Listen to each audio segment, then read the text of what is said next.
আসসালামু আলাইকুম, স্বাগতম জানাচ্ছি বিবিসি নিউজ আন্তর্জাতিক সংবাদে। শুরুতেই সংবাদ শিরোনাম, এরপর বিস্তারিত। বাংলাদেশ ও চীনকে নজরে রাখতে নৌঘাঁটি বানাচ্ছে ভারত। ইরানের বিক্ষোভে হস্তক্ষেপ করতে পারে যুক্তরাষ্ট্র। সর্বোচ্চ সতর্ক ইসরায়েল। বিক্ষোভকারীদের আল্লাহর শত্রু ঘোষণা ইরানের। মৃত্যুদণ্ডের হুঁশিয়ারি।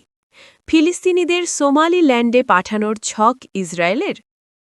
দর্শক, এতক্ষণ শুনছিলেন সংবাদ শিরোনাম। এখন বিস্তারিত। আপনি যদি ইসরায়েলের ধ্বংস চান এবং মুসলিমদের পাশে থাকেন, তাহলে ভিডিওতে লাইক করে চ্যানেলটি অবশ্যই সাবস্ক্রাইব করে দিবেন এবং আপনার মূল্যবান মতামত অবশ্যই কমেন্টে লিখে জানিয়ে দিবেন। এখন বিস্তারিত। বাংলাদেশ ও চীনকে নজরে রাখতে নৌঘাঁটি বানাচ্ছে ভারত। বাংলাদেশ ও চীনকে নজরে রাখতে পশ্চিমবঙ্গের হলদিয়া নদীতে একটি নৌঘাঁটি বানানোর সিদ্ধান্ত নিয়েছে ভারতের নৌবাহিনী। আঞ্চলিক নিরাপত্তার হুমকি এড়িয়ে বঙ্গোপসাগরে সামুদ্রিক উপস্থিতি বাড়াতেই এই উদ্যোগ নিয়েছে দেশটি। ভারতের প্রতিরক্ষা সূত্রে খবরটি জানিয়েছে ইন্ডিয়া টুডে গণমাধ্যমটি। প্রতিবেদনে জানিয়েছে, বঙ্গোপসাগর অঞ্চলে ক্রমবর্ধমান চীনা নৌ তৎপরতা এবং বাংলাদেশ ও পাকিস্তানকে ঘিরে পরিবর্তনশীল আঞ্চলিক নিরাপত্তা পরিস্থিতির প্রেক্ষাপটে এই সিদ্ধান্ত নিয়েছে ভারত। তবে এখানে অনেক বেশি সৈন্য, প্রযুক্তি বা যুদ্ধাস্ত্র মোতায়েন থাকবে না। দেশটির প্রতিরক্ষা মন্ত্রণালয় জানিয়েছে, নৌঘাঁটিটি একটি নৌ ডিট্যাচমেন্ট হিসেবে কাজ করবে। এখানে মূলত ছোট যুদ্ধজাহাজ মোতায়েন করা হবে। এখানে আনুমানিক ১০০ জন কর্মকর্তা ও নাবিক মোতায়েন থাকবেন। মূলত এটি পূর্ণাঙ্গ কোনো কমান্ড সেন্টার হয়ে কাজ করবে না বলে জানিয়েছে ইন্ডিয়া টুডে। ভারতীয় গণমাধ্যম সংবাদ প্রতিদিন জানিয়েছে, নৌবাহিনীর নতুন ঘাঁটি তৈরির কাজ ইতোমধ্যে শুরুর পথে আছে দেশটির নৌবাহিনী।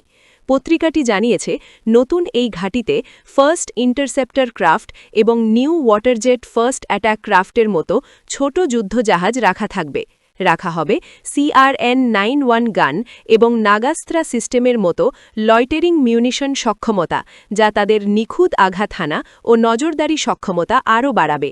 তবে এখনও পর্যন্ত জেটি নির্মাণের কাজ হয়নি। খুব শীঘ্রই এই সংক্রান্ত কাজ করা হবে। ইরানের বিক্ষোভে হস্তক্ষেপ করতে পারে যুক্তরাষ্ট্র।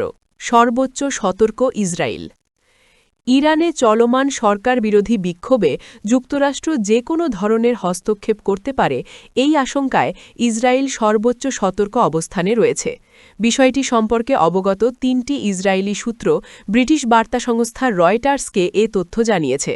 সাম্প্রতিক কয়েকদিনে যুক্তরাষ্ট্রের প্রেসিডেন্ট ডোনাল্ড ট্রাম্প বারবার ইরানের বিক্ষোভে হস্তক্ষেপের হুমকি দিয়েছেন এবং বিক্ষোভকারীদের বিরুদ্ধে শক্তি প্রয়োগ না করতে তেহরান সরকারকে সতর্ক করেছেন।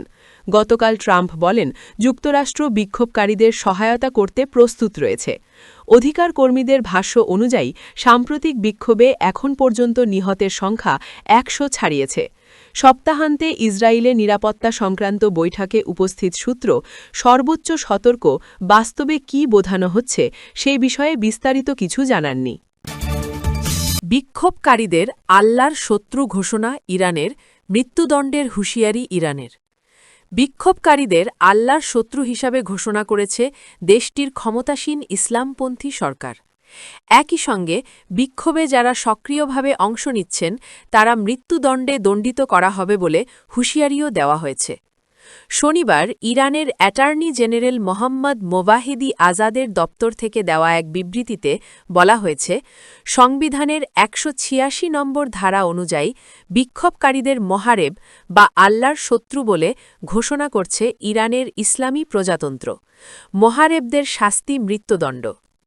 ইরানের সংবিধানের ১৮৬ নম্বর ধারায় বলা হয়েছে, কোনো গোষ্ঠী কিংবা সংগঠন যদি ইসলামী প্রজাতন্ত্রের বিরুদ্ধে সশস্ত্র অবস্থান গ্রহণ করে, তাহলে ওই গোষ্ঠীর বা সংগঠনের সব সদস্যকে মহারেব বা আল্লাহর শত্রু বলে ঘোষণা করে ইরানের সংবিধানে। আল্লাহর শত্রুদের একমাত্র শাস্তি মৃত্যুদণ্ড। গত প্রায় ২ সপ্তাহ ধরে ইরানে ব্যাপক আকারে সরকার বিরোধী আন্দোলন চলছে।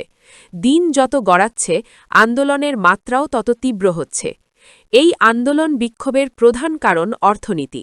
বছরের পর বছর ধরে অবমূল্যায়নের জেরে ইরানের মুদ্রা ইরানি রিয়াল বিশ্বের সবচেয়ে দুর্বল মুদ্রা।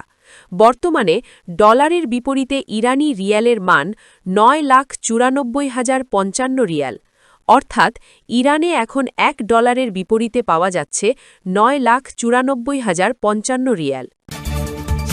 ফিলিস্তিনিদের সোমালিল্যান্ডে পাঠানোর ছক ইসরায়েলের? সোমালিয়ার প্রতিরক্ষামন্ত্রী আহমেদ মোয়াল্লিম ফিকি অভিযোগ করেছেন যে ইসরায়েল ফিলিস্তিনিদের জোরপূর্বক বাস্তুচ্যুত করে সোমালিয়ার বিচ্ছিন্নতাবাদী অঞ্চল সোমালিল্যান্ডে পাঠানোর পরিকল্পনা করছে।